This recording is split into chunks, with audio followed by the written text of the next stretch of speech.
Magandang buhay mga bata!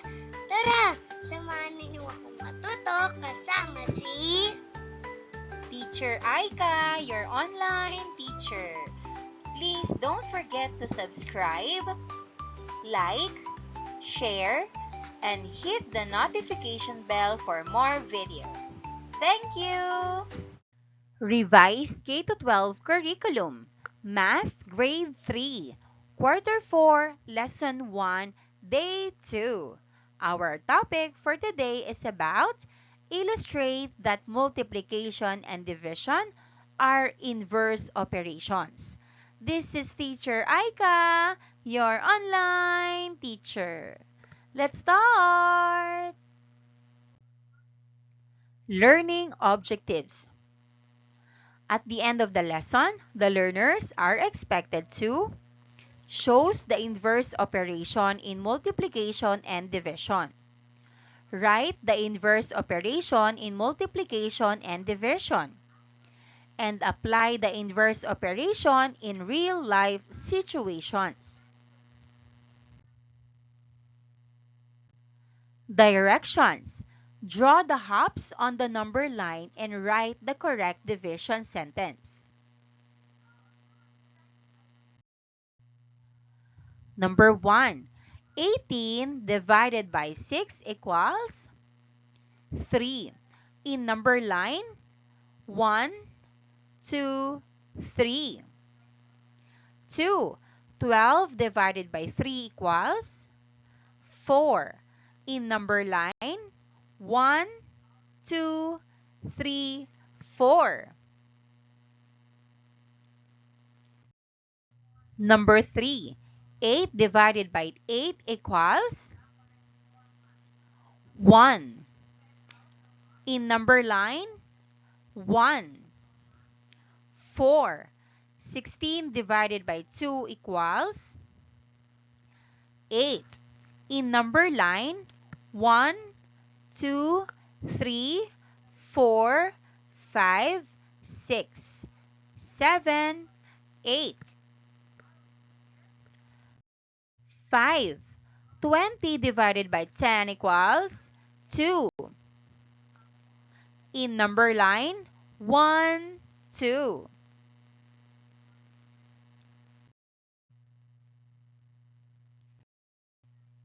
If 4 times 3 equals 12, how can we figure out how many groups of 4 are in 12? Answer: since 4 times 3 equals 12, we can use division to find the answer. 12 divided by 4 equals 3. So, there are 3 groups of 4 in 12.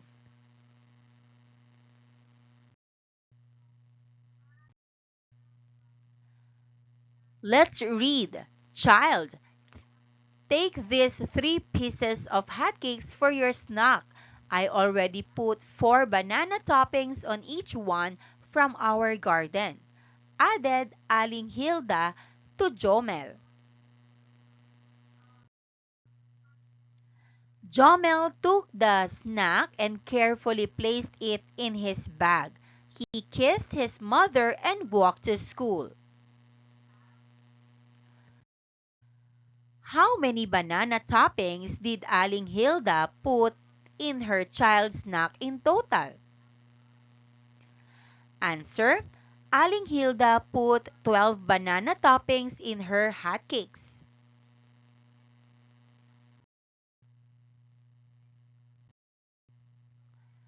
According to the story above, Jomel was given 3 hotcakes by his mother. Each one has 4 banana toppings. If you multiply the 3 hotcakes by the 4 banana toppings, you will get the total number of toppings that were placed. The multiplication equation will be 3 hotcakes times 4 banana toppings equals 12 banana toppings. Now, let's do the division. Take the product. the answer from multiplication, and we can divide it by either of the two factors, the numbers that were multiplied. We can create a division equation like this. A. 12 banana toppings divided by 3 pancakes equals banana toppings. B. 12 banana toppings divided by 4 banana toppings equals 3 hotcakes. How many banana toppings did Aling Hilda put on each hotcake for her child? Answer: she put 4 banana toppings on each hotcake. How many pieces of hotcake did Aling Hilda pack for her child? Answer: she packed 3 pieces of hotcake. How many banana toppings did Aling Hilda put in total on the 3 hotcakes? Answer: she put 12 banana toppings in total. 3 hotcakes times 4 toppings equals 12.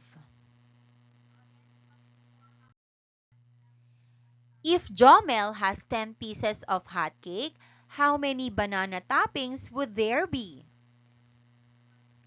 Answer: there would be 40 banana toppings. 10 hotcakes times 4 toppings equals 40.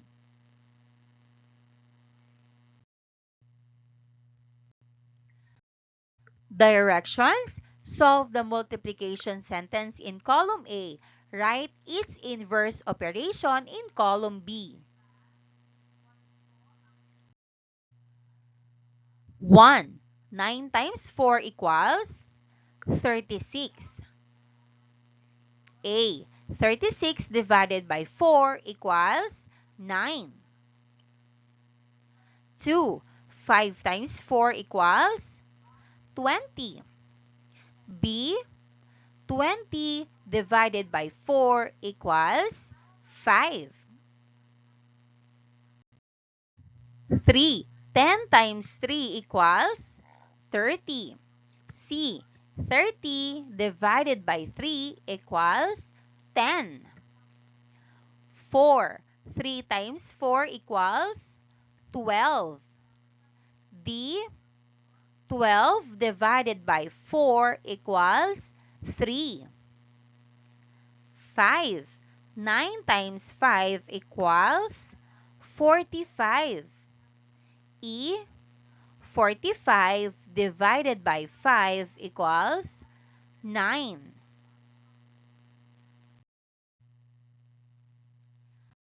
Directions: give the multiplication or division sentence and its inverse operation. 1. There are 5 coconuts in each container. There are 10 containers. How many coconuts are there in total? Answer: multiplication sentence: 5 times 10 equals 50. Inverse operation: 50 divided by 10 equals 5. 2. There are 5 boxes. Each box has 6 glasses. How many glasses are there in total? Answer: multiplication sentence: 6 times 5 equals 30. Inverse operation: 30 divided by 5 equals 6. 3. There are 3 sacks of rice. Each sack has 4 kilos of rice. How many kilos of rice are there in total? Answer: multiplication sentence: 4 times 3 equals 12.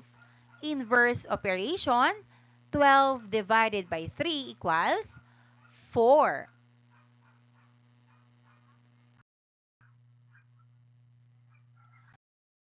What did we learn about multiplication and division? Answer: multiplication and division are inverse operations. We can use one to check the other.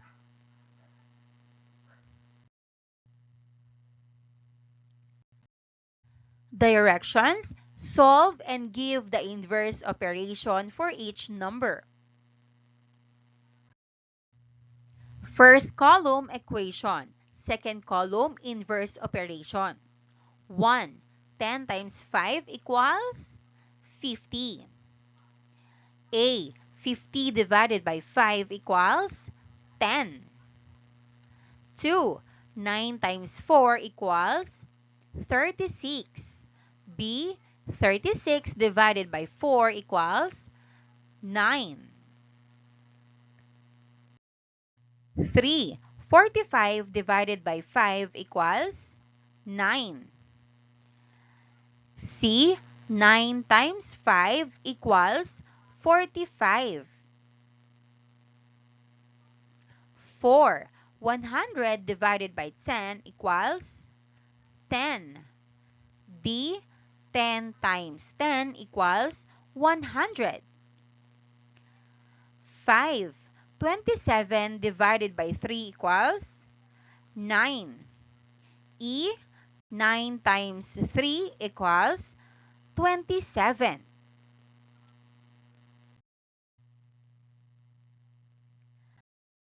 Directions: solve the division sentence to complete the inverse operation in the other column. 1. 27 divided by 3 equals 9. A. 9 times 3 equals 27. 2. 28 divided by 4 equals 7. B.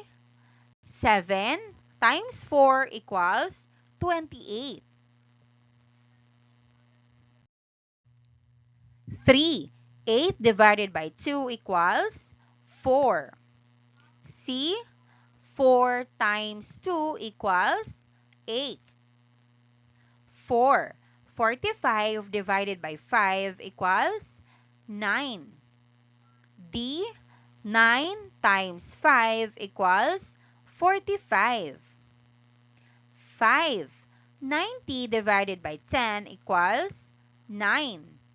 E. 9 times 10 equals 90. Maraming salamat sa panonood. Huwag kalimutang i-like at mag-subscribe para sa higit pang educational content. I-click ang bell icon para ma-update ka sa ating mga bagong video. Salamat!